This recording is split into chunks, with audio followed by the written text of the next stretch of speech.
right. Hello, everyone. Thank you all so much for joining us. Can everyone hear me? If I can see my panelists give their nods. Awesome. Awesome. Thank you all for joining us, and thank you for your patience today. We're super excited. In such short notice also, thank you all for being here. We're super excited to be with you all today. It's unfortunate that we can't have you on campus in person due to everything that's going on in the world, but we really hope that you and your families are well. We pray that you're able to manage all of this.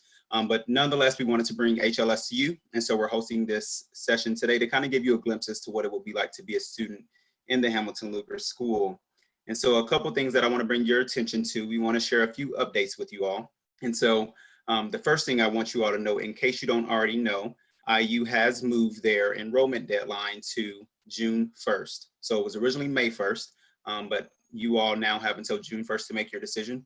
We do recognize that some schools are still requiring the May 1st deadline, but in the case of IU, do know that you have a little bit more time to make your decision. We want to make sure that you have time to research and do your due diligence in being able to choose the place that you're going to spend the next 4 years. Also, you should note that new student orientation has been moved to online, and so it won't be a in-person formal experience, but they are working their hardest to make the experience very similar. And we on the back end are also making sure that you all get pre-enrolled in some classes, so that way when you get to new student orientation in your advising session, you've already been enrolled in several classes. And then the final thing that I'll note is that housing applications will continue to be accepted through June 1st. However, if you want to make changes to your preferences within your application, you need to submit those by May 11th. That will allow the team to make sure that they have enough time to process applications over the summer. You should also note that for this particular session, that if you have questions, there is a chat function. We are asking that you use the question and answer function. That will get your questions directly to our team. Off the screen, we have Sarah Edwards with us, who many of you have probably already met. She's our Associate Director of Recruitment and Student Services. And so she'll be working on the back end to make sure that we get your questions answered. We want to make this session as informal as possible. So you can think of this as we're all sitting on a couch together and we're talking about how great the Hamilton Lugar School is and all the things that you can expect. And so that said, I am going to have our current students introduce themselves. And students, when you introduce yourselves, I want you to say your name, your year in school, hometown, and then answer what's been your most favorite thing about IU and or the Hamilton Lugar School. Devlin, you're first on my screen, so I'm going to have you start us off. Hi everyone, my name is Devlin. I'm a junior currently. My hometown is Coventry, Rhode Island, where I am right now. I'm double majoring in international studies and Russian, and my favorite thing about HLS is the sense of community. Next we have Meghan. I think you're on mute, Meghan. Yep, I was. Hi, everyone. My name is Meghan Gerhardt. I'm a sophomore studying tourism, hospitality, and event management and international studies. And I would say, I'm from Fort Wayne, or just outside of Fort Wayne. And my favorite thing about HLS is probably also the community, but definitely how awesome the professors are at helping with everything that you need. Thank you, Meghan. And next we have Rama. Hi everyone, my name is Rama Samari. Everyone calls me Rama. I'm a sophomore student at IU. I'm from Indianapolis, Indiana. I'm majoring in international law and global institutions. And I'd say my favorite thing about IU right now is the food, especially 4th Street International Market, where there's food from literally any country you can think of. So, yeah. And then we have Maria. Hello, everyone. My name is Maria Peduto. I'm a sophomore from Indianapolis, Indiana, studying international studies, East Asian languages and cultures in the Chinese Flagship Program. And I'm actually creating my own major in global food systems. And then my favorite part about HLS is sort of in the similar vein as Rama, but I like all the events that we have within HLS and within the school that are always catering cool food from everywhere. We've had everything from Uzbeki food to baklava on just a Friday mid-afternoon. There's always new food around the building. And finally, last but not least, we have Nick. How's it going, everybody? My name is Nikhil Jain. I am a senior from Carmel, Indiana. I'm majoring in international law and Central Eurasian studies, focusing on Turkish language. My favorite thing about the school, that is probably the hardest question I'll be asked all day. I definitely love the fact that we get to meet a really wide variety of international experts and really amazing people. We just had Maria Ivanovich come on campus, and it was really great to hear her speak. But we've got a whole bunch of others, and I'm sure we'll have a lot more. Thank you all for sharing. So I have to first say, this is my second time being on a virtual meeting with these students, and it is very refreshing to see you all again, not in person, but on camera, because we get to see each other a lot when we're on campus, but nonetheless, it's so good to see you all. So before we get started officially, I'm going to highlight just a few of the areas that we'll touch on today. And I should also note that if you see me looking down, looking at my phone, it's because I'm actually looking at our agenda. So I want to make sure that we're covering things. So today we're going to highlight academics, so you can think through what it's like to be in an HLS class, what it's like to work with an HLS professor. We're going to talk about community. How do our students find community in HLS? How do they find their people, their place? And even more specifically, IU being as large as it is. Some people are sometimes a little anxious about that, and so we want to maybe ease some of those fears and concerns. We're also going to talk about global opportunities and how students can get experience outside of the classroom, but more specifically, how they can get global experience. Something that's also really important is growth and support. So how do the faculty, staff, opportunities aid students in growing and developing? And finally, we're going to highlight leadership and outcomes. So, you know, one of the biggest most important reasons students go to college is to ultimately get a job or do something that they love as a career. And so we want to talk about how you all are being prepared to do some of those things. And so the first question I'll start us off with is, describe the academic experience in HLS. What is it like to be in the classroom? How are your professors? What's been some of your favorite classes? Kind of walk us through what it looks like for you as an HLS student from an academic side of things. And anyone can share first.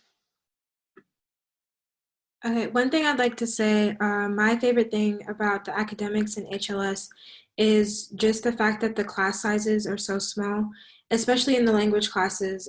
It's hard to study a language when you can't have those one-on-one conversations with people or even your professors.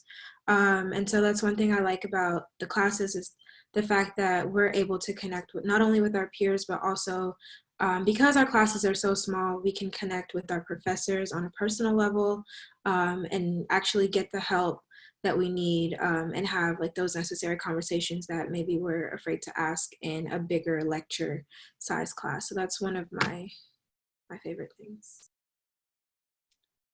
Yeah, I would say that one of my favorite parts is actually sort of what happens after class, and that's just the continued conversations with professors, both in the terms of you really are interested in a topic and really engaged in it and want to you know, sort of go above and beyond classroom discussion and meet with them for office hours. But then additionally for courses, I take Chinese. I'm in the Chinese Flagship Program, and we always have professors that are there that have office hours where I can say, oh, I really am struggling with, you know, this grammar pattern or this structure. And they're so like more than willing to go really the extra mile and help me out with that. And I think that applies to all of our languages. I've also taken Indonesian, and the professor for that course, again, was like, okay, you know, whenever you're available, we can meet and discuss that, which I think is really helpful when learning a language, because you constantly need that support, and they really want to see you do well. So, yeah. So tell us a little bit about what it's like to take a class in HLS. So tell us maybe what your favorite class is specifically, and kind of how that class was laid out. What was, what learning techniques did they use? You know, was it a discussion course, or how did you all kind of engage with one another? Walk us through what it actually physically looks like to experience a class in HLS. I could start if everyone's okay. So I would start by saying that every class is going to be different. One of the things I really like about HLS is like just the variety of different professors and classes that you can take. So for me, I really like my language courses. As Rama and Mario were saying, they're really small and you get really in depth with your teacher and your fellow students. But I've also really liked so many of my international studies courses, and I think that my favorite international studies course was The Rise of Global Cities with Gardner Bovingdon, who is my favorite professor of all time at HLS. And it was seminar style, so it was a small class, and we would have these discussions, and it was so cool because we would get so into it that at the end of every class, he'd be like, I had no idea that we were going to end up talking about this, but I love it. And I really like that because everybody was super passionate about what we were talking about. So I think that no matter what class you're in, what I really like about is when I get to be in class with students who are also really passionate about these topics. And I think that's really cool about HLS. So something that I think is worth noting, that when all of you gave introductions, many of you mentioned more than one major. And so tell us about how and why that's possible. What's so special about the HLS curriculum that allows students to really explore in many different areas? I can go ahead and start. Like I said before, I'm a person with 2 majors, and it sounds that it would be something really difficult, but the good thing about HLS is that they really make it easy. One of the things, the majority of our students do international studies major, and then on top of that, they'll take an area studies major. So that allows us to not only get like the fundamentals of international studies or international law or some really, critical theory and stuff like that, but we get to pair that with really the areas of the world that we want to focus on. And we go in depth on it. You get language, you get culture, you get politics, you get all of the nitty gritty that you may not necessarily get if you just chose one major. And knowing that, they make it very easy and, very easy to take both. I completed 2 majors in, pretty much 3 years. And, it's definitely possible. So in my experience, I currently am not majoring in 2 different things, but I actually switched my major. So originally I was studying international studies, and then immediately as soon as I was introduced to international law, I just thought, why not go into it since my focus was human rights and international law.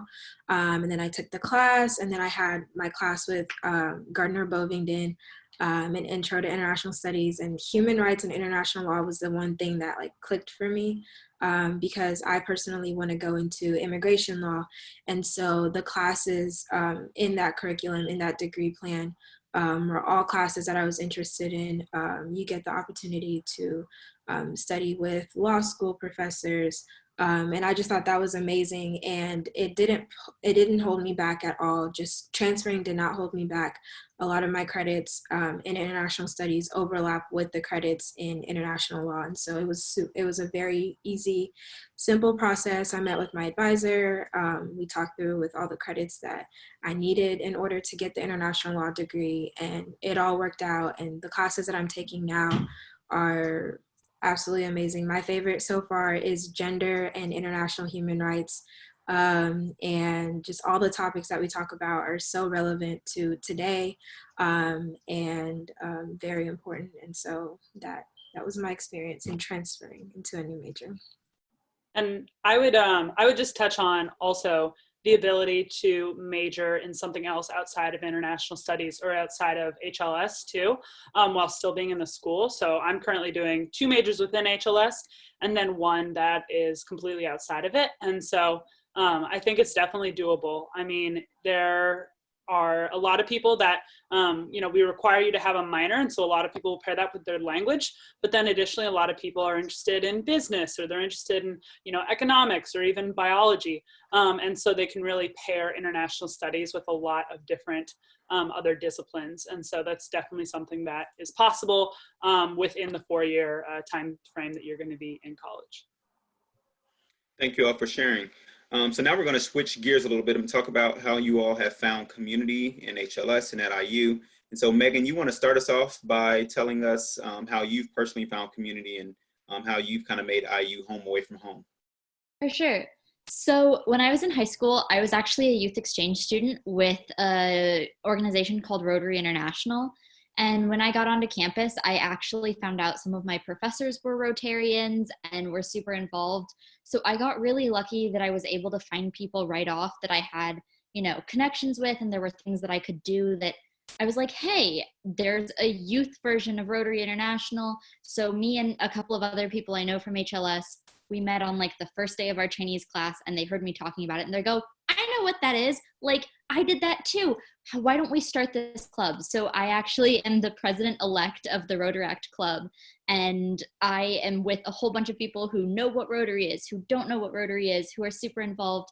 And it's an international organization that like wants to help communities around the world. And so for me, that's kind of how I brought a little bit of my personal, like, I love doing this and helping people. And it's an international aspect, so it pulls in, my skills with HLS. So I've really enjoyed doing that and kind of making a new family on campus and off.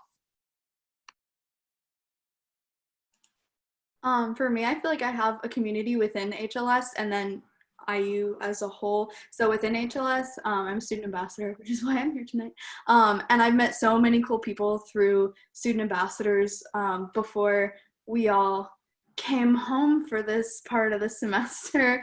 I would have like a little group of student ambassadors over, and we would make like dumplings or like Irish soda bread together, and it was just a really great way to get to know them. And one of them, his name is Ian, he actually graduated in December. He helped me write or edit some of my essays for Russian Flagship and applications and stuff like that. So that's been really helpful, is being involved in HLS. And then I'm also in Russian Flagship, so I'm good friends with a lot of students in there as well. Outside of HLS, I'm in an a cappella group, which has been super fun. I was always in like chorus and stuff in high school, and I missed it a lot my freshman year when I wasn't in it. So sophomore year, I was like, all right, we're doing this. And I joined an a cappella group, and it's been so great. And then I'm also in Greek life on campus, which is not something that I thought I would ever do coming into college, because all I knew about Greek life was like Legally Blonde.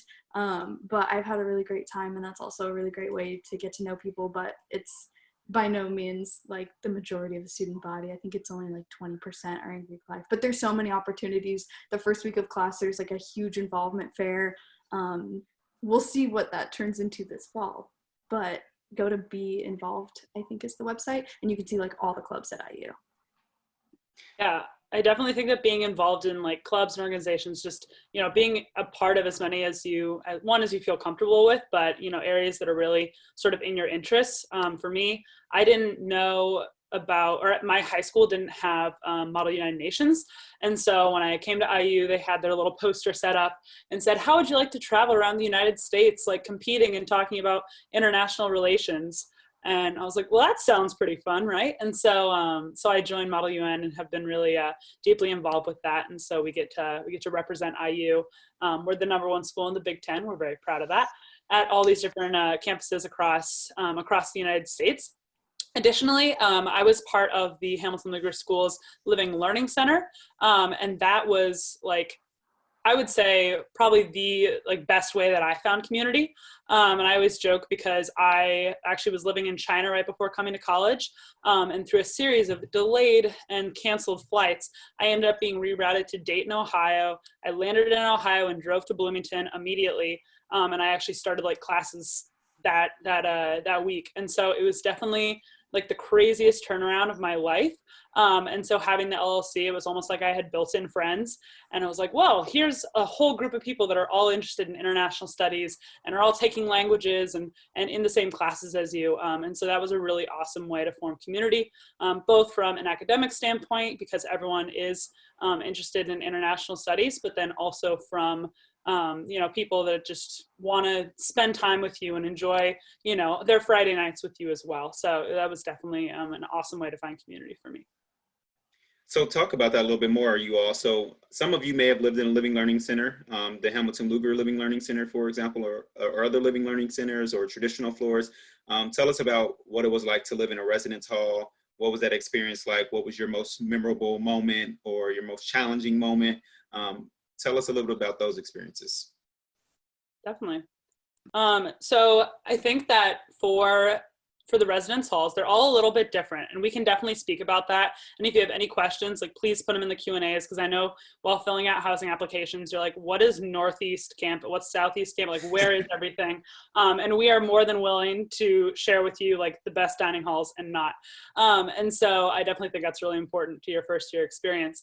But as far as just touching on what the Hamilton Lugar School Living Learning Community did, we had a lot of additional programming. So we have director and assistant director, Kat Spratt and Carrie Mitchell, and they had put on so many cool events, everything from professors coming to our floor, and we would have dinner and chat with them. But then also we've had some crazy important people. We had Carol Giacomo, who is an editor for the New York Times. We had Justice Michael Kirby, who was the Supreme Court Justice on Australia's High Court. So just some really like cool people that were just there to have dinner with us, there to discuss the world and global politics with us, which was really awesome, and just like an opportunity that I would never have, you know, being anywhere else. And so that was really awesome. Additionally, Spruce Hall is like the best residence hall, period. So it's definitely nice to be in that building and to sort of have that that space to build community. So yeah. Anybody else living? Where else did you all live? And talk about your experience a little bit for those who maybe don't want to live in the LLC or don't get into the LLC. So Rama, do you want to go? Oh, no, you can go. So I actually also lived in an LLC. I lived in the GLLC, or the Global LLC, because we didn't have the HLS LLC when I started, because I'm old. But the GLLC is also it's a great place. I got to meet a ton of people, international students. We had international scholars come and talk to us as well. And at the same time, there's really a good sense of community that you get in an LLC, not just because you're taking the same classes with the people around you, you're living right next to them, you cook in a kitchen, which if you're in an LLC, you usually get a kitchen. It's a pretty good deal.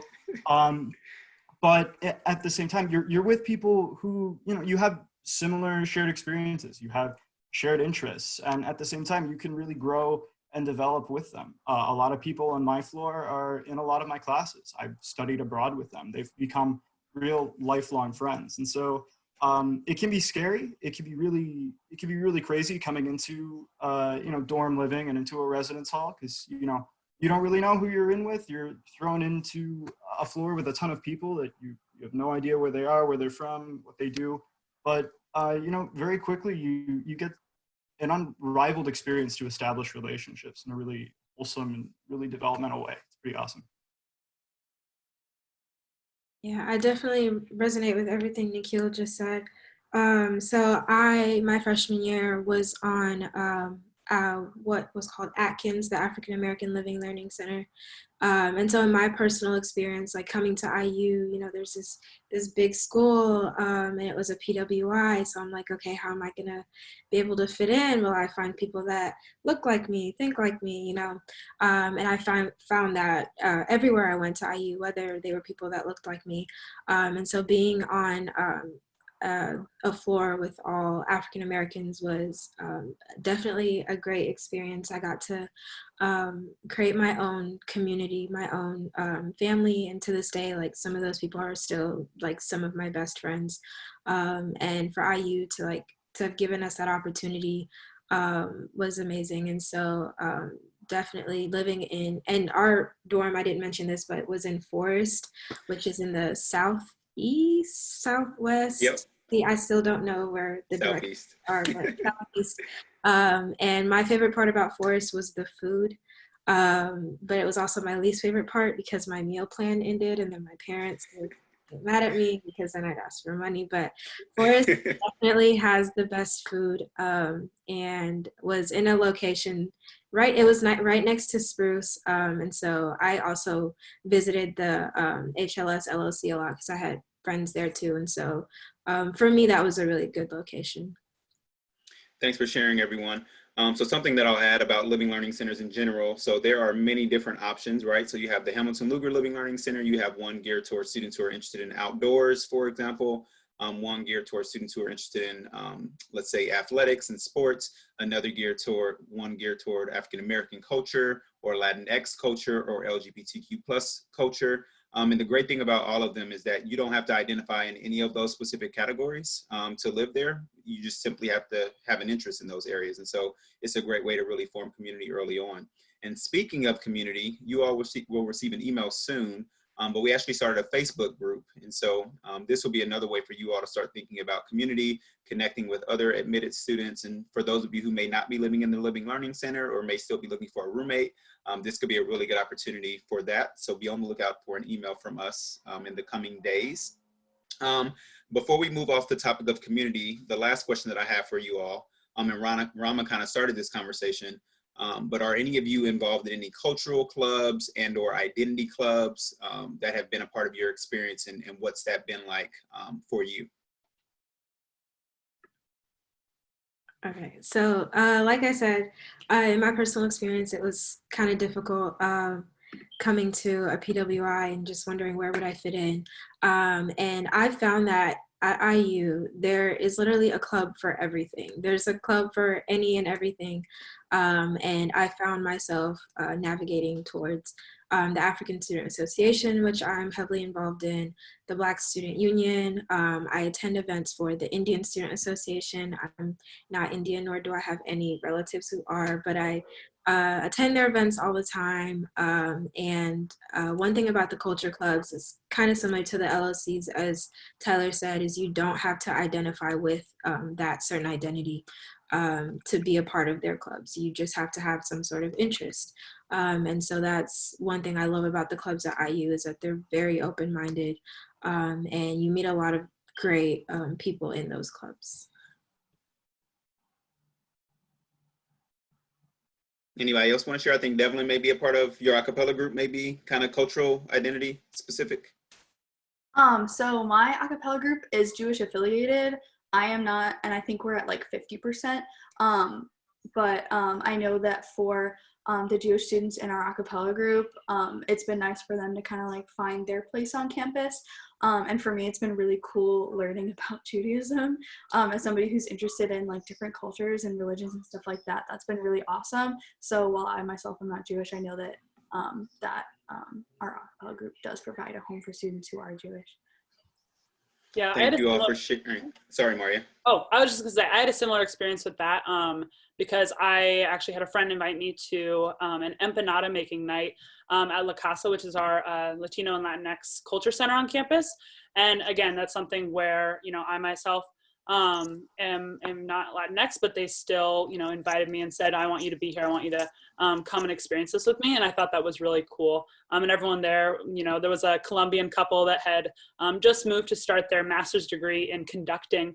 And it was really cool just being able to talk to them, and they were laughing because it was like the middle of winter, and they're like, this is like super cold. It's colder than we've ever had down in Colombia before. So it was definitely really cool being able to speak with them about that. So yeah.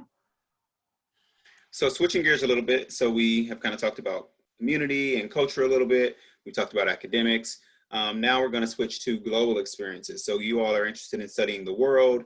Many of you have desires to actually visit the world, right? Travel around the world. And so for those of you who have already studied abroad, tell us about what your experience has been like, some of the places that you've gone, some of the things that you've done, and also plan to study abroad. Tell us about where you want to go. I can start. So there was a question in the Q&A that I kind of want to link to my study abroad experience. So the question was, how does being in a flagship tie into HLS? And so for me, like when I think of the flagship, I think of being abroad. So I'm a student of the Russian flagship.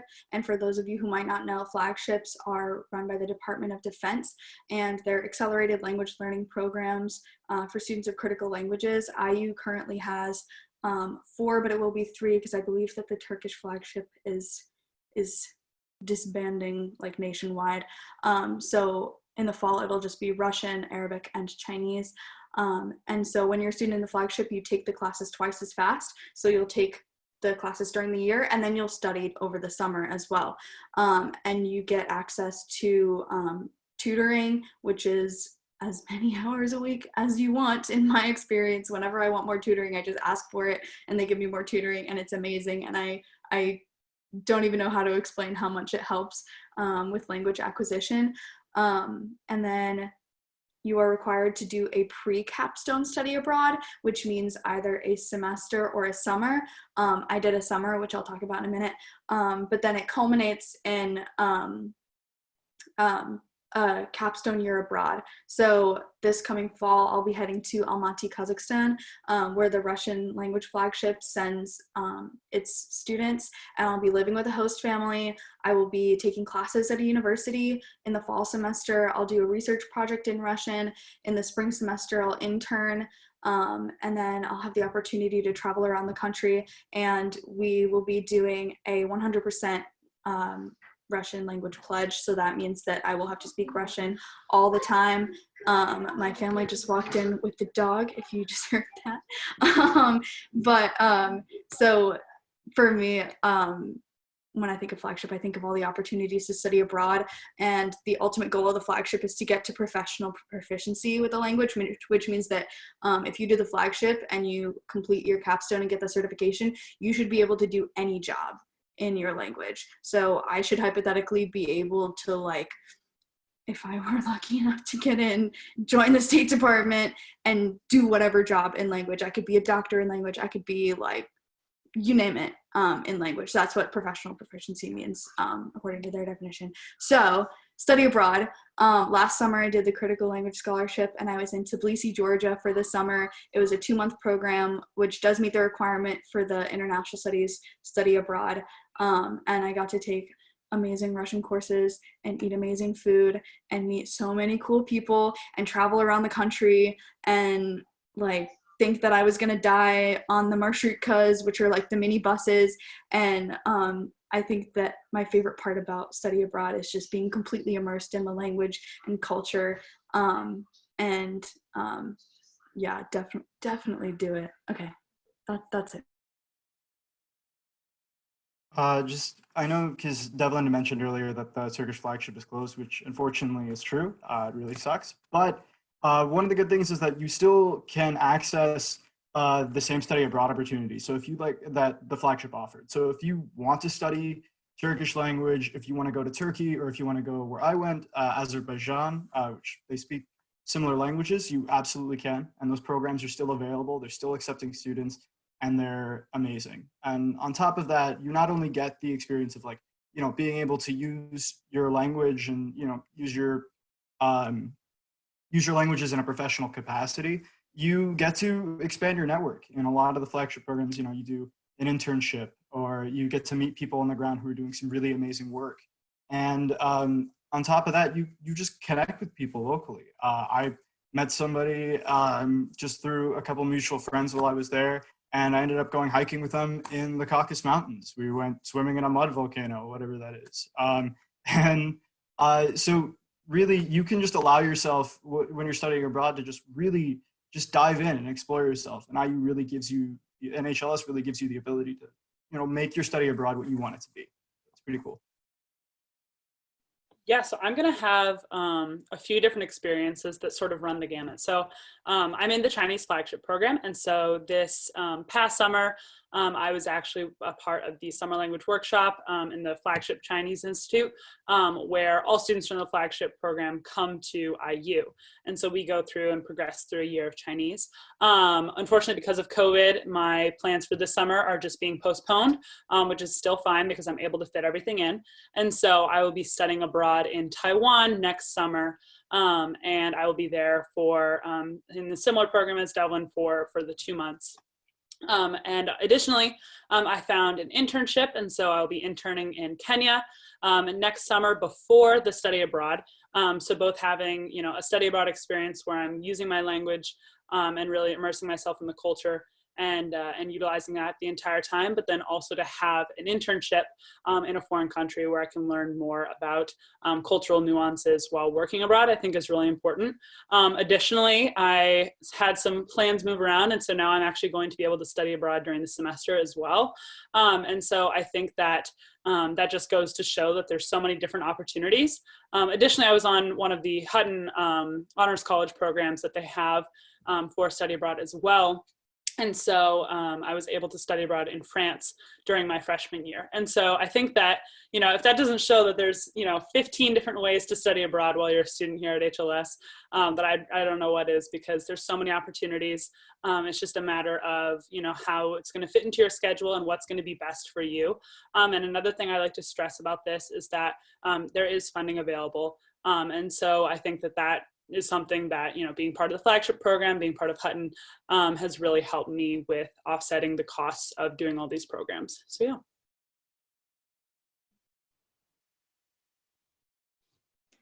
So changing topics a little bit, tell us about how you've been supported personally and maybe how you've been challenged personally, right? So one of the things that I've loved about working in HLS is that our students come from many different backgrounds and they have many different beliefs.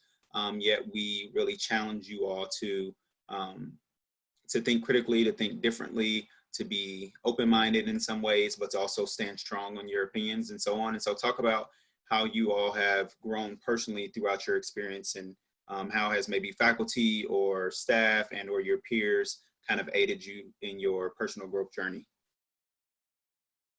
Okay, I definitely want to talk on this because I have several mentors that are inside HLS and they've definitely helped me grow on so many levels.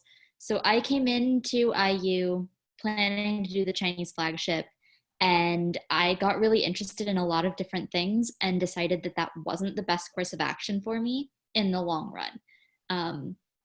So I added my tourism, hospitality, and event management major after working with a couple of really cool advisors and looking at how much research I'm interested in doing that fits into that sector.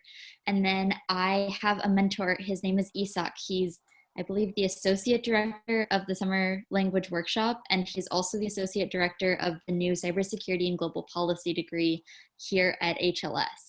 And he started talking to me about this new program. So I am in the process of seeing if I am able to participate in this new degree, because I have someone who's been pushing me so outside my comfort zone in saying, well, why can't you do this? Because my response was always like, I'm not really like a science, computer, math person. And he's like, why not? Why can't you do that? And pushing me in what I even believed about myself. And he's like, look how this fits into what you want to do, and look at how it challenges you to think differently about the world, because you're not just looking at it from like the cultural aspects, you're looking at it in how does a computer change a culture? How does a computer influence what people do with their time? And so I've been really interested and started several research projects in this, and I've been so lucky to have these mentors push me to try things that I never thought I could do.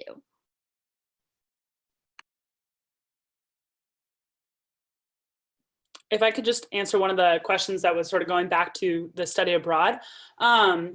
It's asking, can you still study abroad in a country that doesn't link with your flagship language? And the answer for that is absolutely. So for me, personally, I took French in high school. I in no way claimed to be good at French, but there was a study abroad opportunity that was, available to me. And I was like, oh, well, I'm super interested in this. I would like to find a way to get to Europe amidst all of my Asia study. And so I applied and was accepted into a program that was about urban planning, urban space, and how it connects with literature. And so that was a program where I was able to travel to France. Additionally, for this spring break, again, unfortunately, the trip has been postponed, but I will be going to Indonesia. And so again, that's a language that, isn't my flagship language. I actually did happen to take Indonesian during my freshman year and have still continued studying it to this day, which is pretty cool because I think I'll be able to really utilize my Indonesian skills for the first time. But those are both sort of outside of my flagship realm, and I'm still able to do that. Additionally, my study abroad in the springtime will most likely not be taking place in China. And so I think that that's something where, again, there is the possibility to sort of go abroad in countries that aren't necessarily within your flagship. But then you also will have plenty of time to do that with the summer study abroads and the capstone year within your flagship. And there are certainly people that want to do as much study abroad in their flagship language country as as much as they want to. So it's really up to you and what you choose to do with your time. Maria, thanks for answering that question. I would add, just to be clear, so you can do a study abroad that doesn't relate to your flagship language, but you do still have to do the pre-capstone study abroad in your language, just to be perfectly clear. So it would just mean more amazing time abroad for you. Exactly. So many of our students do multiple study abroad experiences throughout their time. Thank y'all. So Meghan touched on a little bit, she kind of touched on this, mentorship and so on.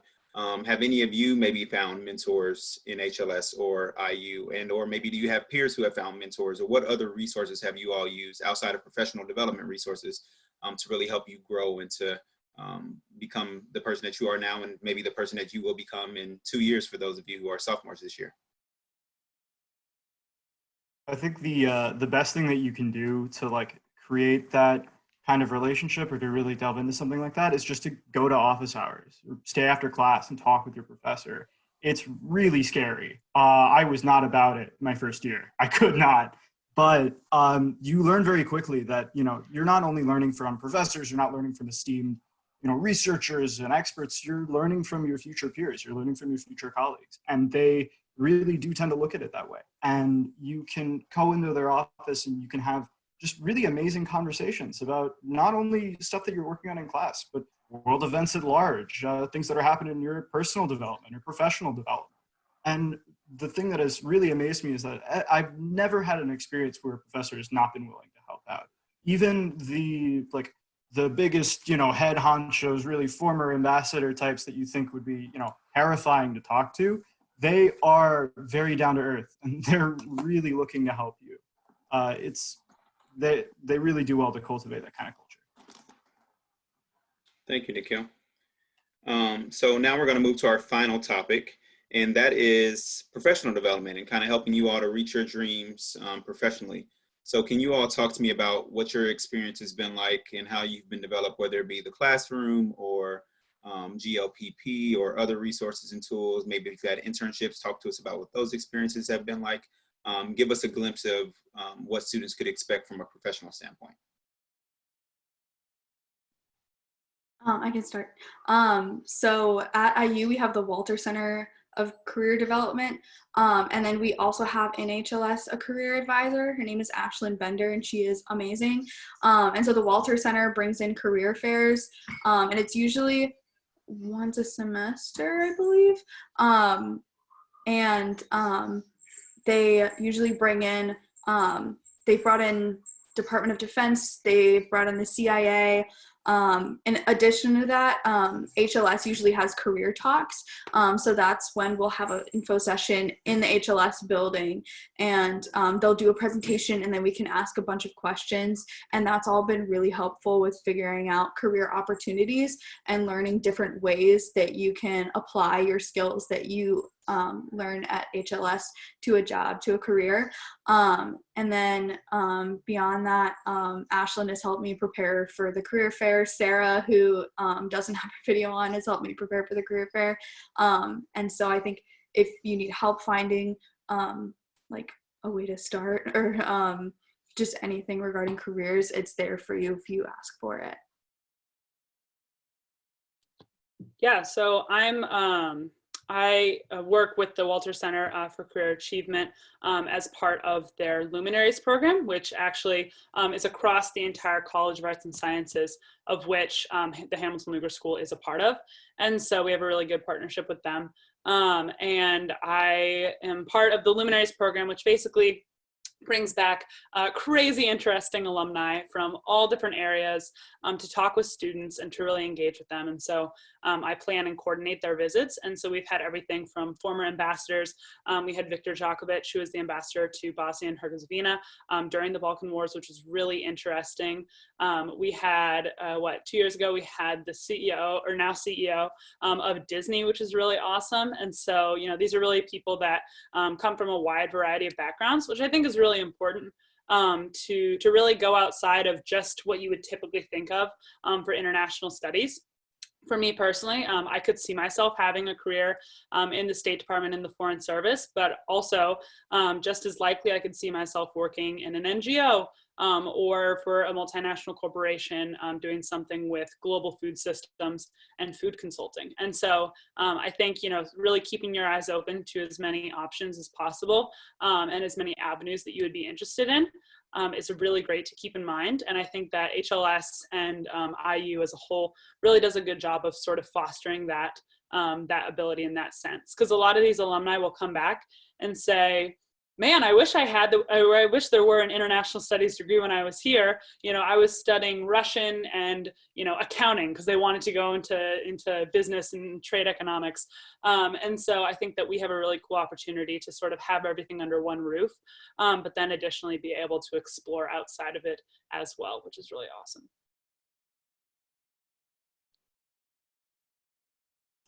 I saw Rama and Meghan unmute themselves at one point. Do you all have anything you want to share? Yeah, I just wanted to add a little bit to what Devlin was saying about the Walter Career Center, because I personally I'm pretty sure they're sick and tired of me the amount of times that I visited them. The cool thing about the Walter Career Center is even if you're not I think even if you're not able to go to the Walter Career Center, you can also go to the Career Development Center. And one thing that both do or focus a lot on is they have a lot of workshops for things, because there's one thing to tell you to be able to do something and then to actually show you how to do it. And that's one thing I've utilized is a lot of their resume workshops. They have lots of workshops on how to create your LinkedIn and how to edit your LinkedIn. So when you do go on there and you're trying to connect with professionals, that your LinkedIn looks professional.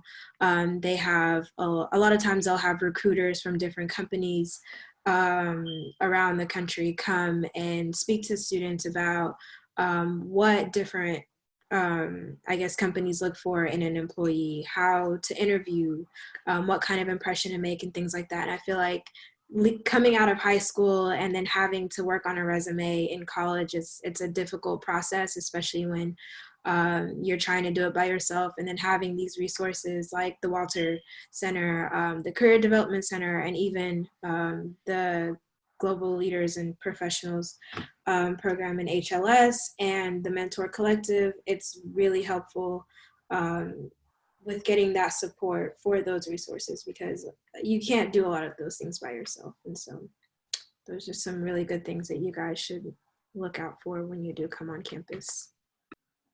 Thanks for sharing. So my last question, careers related. Some of you may have full-time jobs already, or maybe you have friends who have full-time jobs. So can you all just list a few places that people are going to work, or maybe you have a job, or they have gone to work, so people can kind of see the wide range of opportunities that exist for students? My friend Grace, who is actually a student ambassador as well, got hired at the State Department, and she'll be working there as she completes her master's degree at Georgetown. Yeah, I know that I'll specifically speak to the flagship programs for the internships. I had a lot of friends that did an internship in Deloitte, which is a consulting firm, and then came back to the United States and were able to work in Chicago for a few years in hopes that they'll eventually go back to the Shanghai office, which is really cool. Additionally, I've had friends that have interned everywhere from Coca-Cola to the Nature Conservancy, as well as a lot of friends that have interned and then received job offers from the State Department as well. And then a lot of our students do go on to postgraduate education. And so that is definitely a popular thing that you'll hear from a lot of your peers at HLS, is where they're looking at for grad school as well. I have several friends who have also done teaching English as a second language in places with their flagship degrees or like with their flagship languages. So they're actually able to be a better asset than just like teaching English. They're actually able to teach English and understand what the person is saying if they don't understand. So that's been really cool. Is I know a couple of people who do that. And then I know a couple of people who are interning. One of my friends is now in Japan, working as like an paid intern for a couple of years for a municipal city in Japan. So. Thank y'all for sharing. So, Nikhil, did you have something you want to add?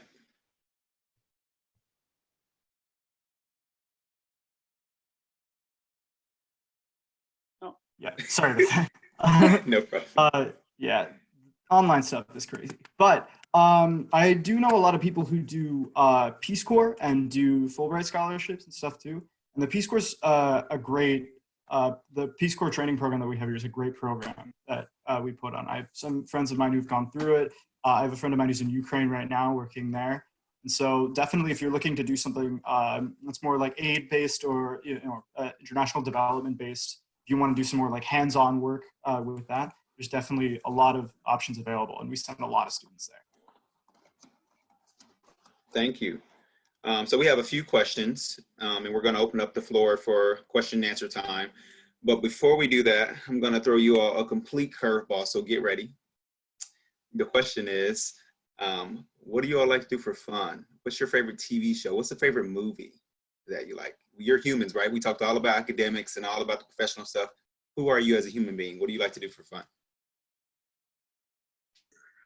So I can start for this one. During quarantine, I have gotten to spend a lot of time with my sisters who I haven't gotten to spend a lot of time with over the past couple of years because obviously Indiana and Rhode Island don't neighbor each other. So I've been hammocking with my older sister in our backyard, and we like going for drives, and we'll like sing show tunes together in the car and bring our little pup to the beach, and that's what I like to do for fun right now. Everybody has to answer this one, by the way, so. Okay, where do we start? I don't know. Okay, so I am definitely, I don't know, I'll say I have my three areas of fun that I like to enjoy. So I'm super outdoorsy. I love just being in nature. I live in the middle of the woods. So that's been interesting with Wi-Fi, but definitely fun to go hiking. So I love going hiking, kayaking, just literally everything in between. As well as I always make a point to sleep outside at least once a semester. Actually, the Flagship program has a retreat where we go to Bradford Woods, which is like a local campground that's part of IU. They do a lot of student retreats there. So it's always fun to sleep outside. I remember the first time I did it, everyone thought I was really weird, and now they're just used to it. So that's fun. But I absolutely love to cook. And so that's something that having an apartment this year has been really awesome because I can have my friends over and have them over for dinner. And I actually had each of my friends give me a dream, like their dream dinner. And so I made like 3-course meals for each of them as far as what their interests were. And it was everything from like borscht. One of my friends is in the Russian Flagship. And so she was like, I want borscht, I want rye bread, I want pelmeni, like those little dumplings. And then another that was in Turkish Flagship. And so I had to learn how to make dolmas as well as, what is it? There's like these flatbreads. They're stuffed with like spinach and cheese. So I absolutely love cooking and being in nature. Love it. Mm. Okay, well, I'm more of a homebody. I like to watch Netflix. And right now my favorite show is All American. Yes. Yes. And then also, I love watching Bollywood films, and Netflix just put a lot of my favorite films on there. But I also like to read sometimes. But my family, a lot of what we do, especially during quarantine, is we watch movies. It's the only way like everyone can be quiet. Because I'm the oldest of 5, so there's 5 kids and 2 adults in the house right now, and so movies are our go-to. I got a couple of things that I've been kind of obsessed with lately.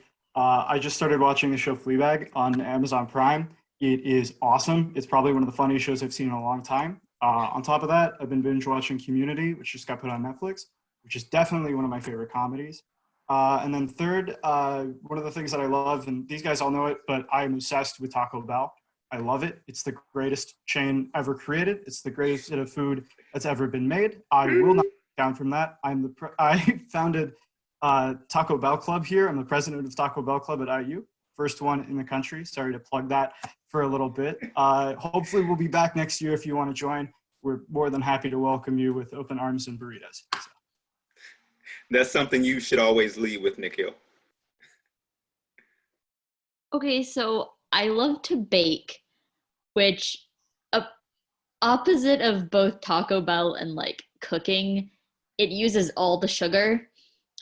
But the thing that kills all my friends is I don't like to eat it. So I'll make it and make them eat it, which now that I'm in quarantine is really bad because I have to eat it because there's no one else here to eat what I'm making, which kind of stinks. I also really love hiking. And then I am not a big TV person, so I mostly read. Right now I am reading Ambassador William Burns' book called The Back Channel, which he came and talked at HLS in March at our America's Role in the World conference, and I was so impressed with everything that he did that I kind of wanted to learn more about him. So that's what I'm doing with my quarantine time. Love it. And though I'm not a student, I'm going to share a little bit about me too. So I am binging right now Grey's Anatomy. There's so many episodes to go through, so it's a little overwhelming. And my wife and I just started a new TV show on Amazon Prime, and it's called Humans. And it is really interesting. It's about these basically kind of like robots that are like humans, and they're trying to take over, kind of. So really cool. But nonetheless, let's get back to the schedule. So we have 3 different questions, and it looks like Devlin and Meghan have selected to answer them. So I'll let you all take it away. Okay, so I'm going to be answering the questions about Flagship on here.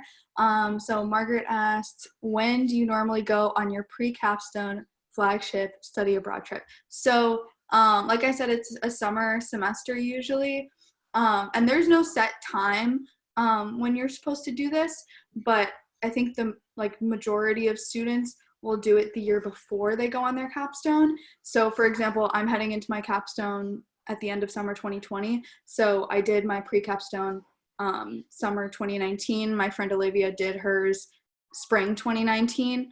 And I personally, and I'm not a professional, to be clear, I personally think that it's more valuable to do it later, like a year before, like I just said that my friend and I, Olivia and I did it, because when you're in the first or second year of a language, it's a lot of like the base work, and I think that you'll get more out of it once you have more under your belt. That's my personal opinion. Take it with a grain of salt that I am 21 years old and not a language acquisition professional. And then Errol asked, Errol, I think I met you at DA Day. Welcome. He asked, do Russian flagship students always travel to Almaty, or is there a rotation of locations? And if so, where else do Russian flagship students go? Russian flagship students always travel to Almaty, Kazakhstan. What I've heard is that because it's a Department of Defense program, Russia will not give visas to 20 DoD students. That's just what I've heard, but we always go to Almaty. They have really great relations with the host institution there, which is Kazakh National University, and it's named Al-Farabi, and they have really good relations with the host families, and a really good program there. So although it is not Russia, it is a post-Soviet country, and so everybody speaks Russian there. But one cool thing is that we do get to take introductory Kazakh classes as well. So it's not like we're going to be completely blindsided when we hear Kazakh there. But to my knowledge, all of the flagships have like pretty set locations. So for Russian, we only have one location. I think that Maria could probably talk a little bit more about Chinese if there's anybody that's curious about Chinese flagship locations, and that's it for me. Definitely. So Chinese is pretty similar as far as when you go abroad. We have a little more structure to sort of when you accomplish things. So assuming that you come in as a student with either no previous language experience, or even just you're at the 100 level, you will take sort of intro to Chinese, and then you will have that summer study in Bloomington for the summer language workshop. And it's really cool because all the students from every flagship around the United States will come to Bloomington. So we had students from Hawaii that were spending their summer in Bloomington, which was kind of funny because we're like, oh, you don't have a beach here, sorry. And so they're all there.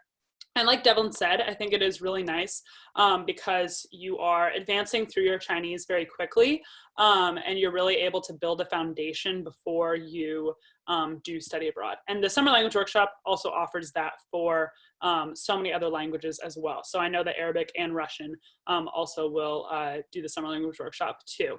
But then for your study abroad, you're able to do it either the summer after. So for me, it's going to end up being sort of the summer after my junior year, just because of the COVID pandemic, but normally it would be usually your sophomore year. And then you would have your capstone year either as a fourth year or the fifth year capstone if you choose to do that. And then for Chinese, there's actually multiple locations. So there is a program in Nanjing, China that you can go to, as well as a program in Taiwan, in Taipei.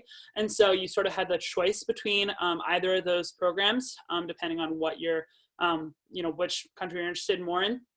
Additionally, for your internship, you're allowed to go to either Nanjing or stay in Nanjing, go to Shanghai, go to Beijing, or go to Shenzhen.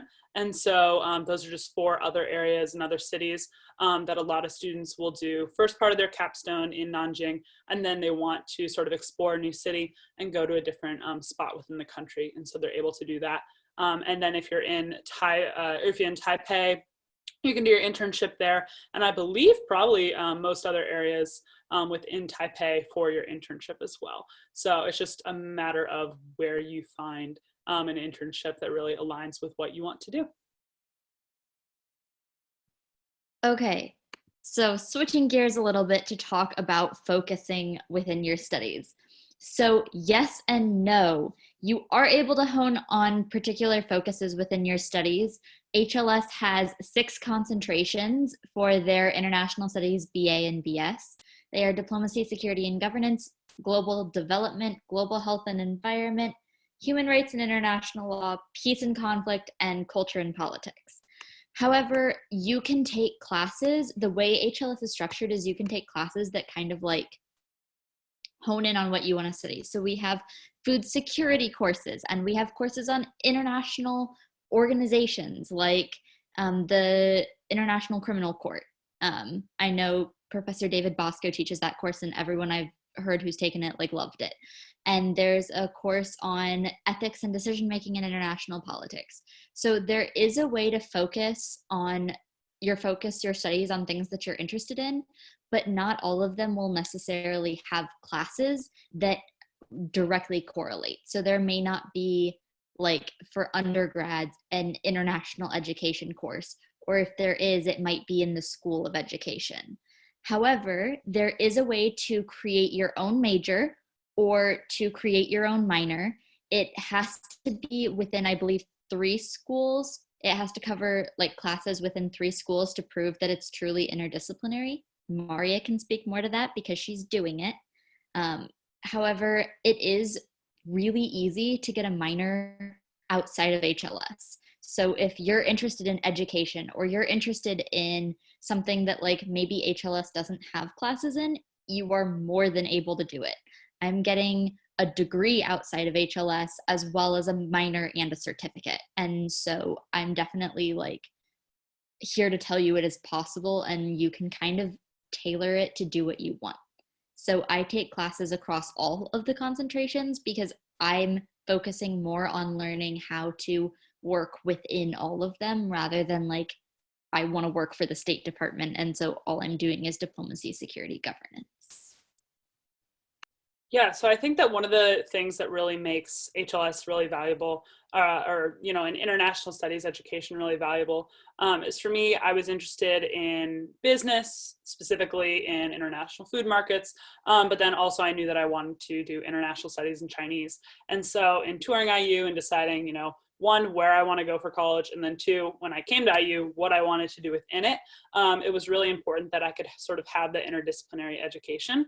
And so for international studies, it's been great because I've been able to take courses in global development. I've been able to take courses in global health and the environment. I'm actually taking that food security course in the fall, which I'm super excited about because it aligns exactly with what I want to do. And so there, there's a lot of opportunities within HLS to specialize within your concentration. So I know you mentioned the peace and conflict studies. You can totally do that. That we always have classes that are within the peace and conflict concentration on both, sort of 200 general levels as well as those advanced levels where you're discussing like this specific issue or this specific. I know we have a course that's about women and genocide. And so, it's a tough topic, but it's something that needs to be discussed. And so, we have professors that are experts in those areas that can talk about that, which is awesome. Additionally, for creating your own major, you can't do it until your sophomore year. So like take your time, figure out what you're interested in. And within international studies, I think it's really valuable that I'm part of I'm part of HLS. I'm doing two of my majors within HLS, but then I also sort of have that additional interdisciplinary approach. And so it's totally feasible, totally doable, and I think has really just sort of, enhanced my college experience being able to be a part of that. And I'm still taking classes within HLS for that major as well. So it's nice to be able to sort of combine all my areas of interest. Thank you, Maria. We have time for one more question. It looks like Devlin's going to answer that question, and then we'll close it out. Mm-hmm. So the question was, is it feasible to study more than one language throughout undergraduate education, even while participating in a flagship? So I think I'm just going to kind of like harken back to what the other panelists have said, which is that you can do pretty much what you want at HLS as long as you plan it out and know your own limits. So I know a lot of people that study multiple languages. I know a student who, she's the only person I've ever heard to do this. She's doing 2 flagships. She's doing Russian flagship and Arabic flagship. To be fair, she's ahead of the game on both languages. She came into college already studying both languages. But it is possible. I think that it can be difficult at times to study 2 languages at once.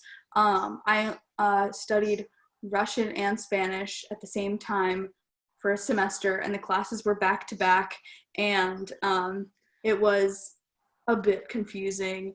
I definitely used Russian words in my Spanish class. I used the Russian word for 3, which is 3, and I sounded like a complete idiot. But it's possible, and I'm sure that you will work a lot harder at keeping them separate than I did.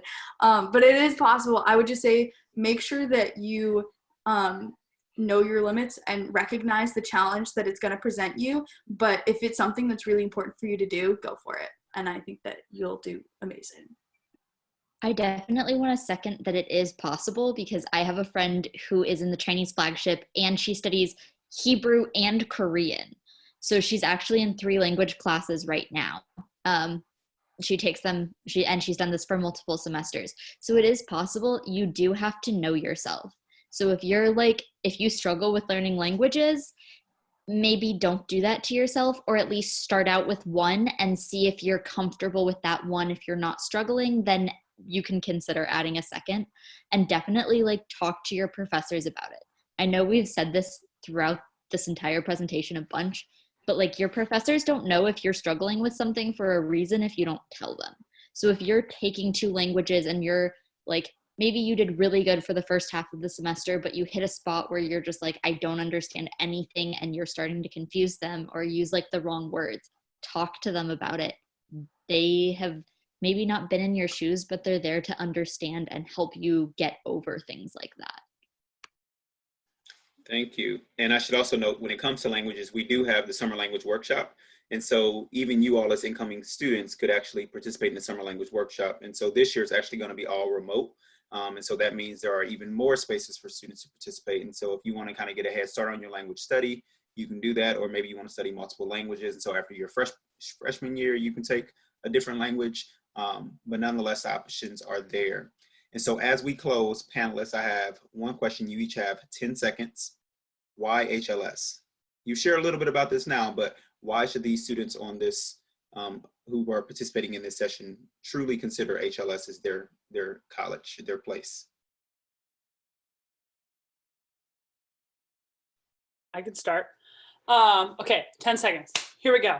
I would say opportunities. I've had so many incredible opportunities at HLS, and it's funny because I came to college thinking, oh, I want to spend as much time like out of Indiana as possible because I'm from Indiana.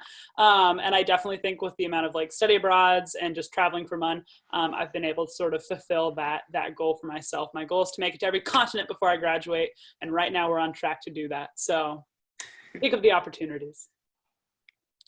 When I think of HLS, I think of three things, which is community among the students, with the professors, the opportunities to engage, opportunity for study abroad, for like career development and all that stuff, and individualization, because you can really do whatever you want and make the degree what you want to get out of it. So my big thing, and one thing that HLS emphasizes, is being globally ready and global fluency. And I think HLS truly does help students immerse themselves in any culture, whether that's with music, food, television, outside of the academics. And so, yes. I would say, this sounds kind of hokey, but I would say diversity, but it's more about diversity of what you can do. If you want to be a part of a Korean percussion group, you can do that. If you want to write and recite Turkish poetry, you can do that. If you want to take a class and film on like Italian mafia films, you can absolutely do that.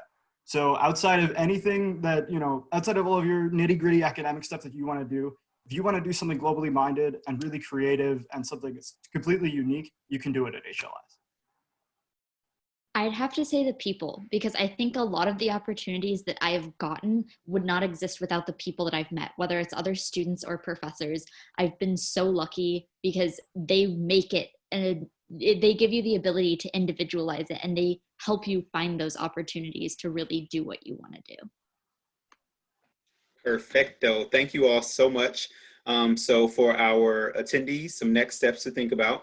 If you have not visited campus, or maybe you have and you want to just dive a little bit deeper, we do offer one-on-one virtual sessions for you. And so if you want to connect with a faculty member, an academic advisor, a current student, maybe in something for which you're interested in, we do have those opportunities, and they're listed on our website. So complete the form and we will work with our team to get you set up for a virtual visit. And also, if you have not yet paid your enrollment deposit and you think that IU is your home, we encourage you to do so sooner rather than later. We want to get to see who's going to be a part of our family. We're super excited that many of you on this call have already made that decision.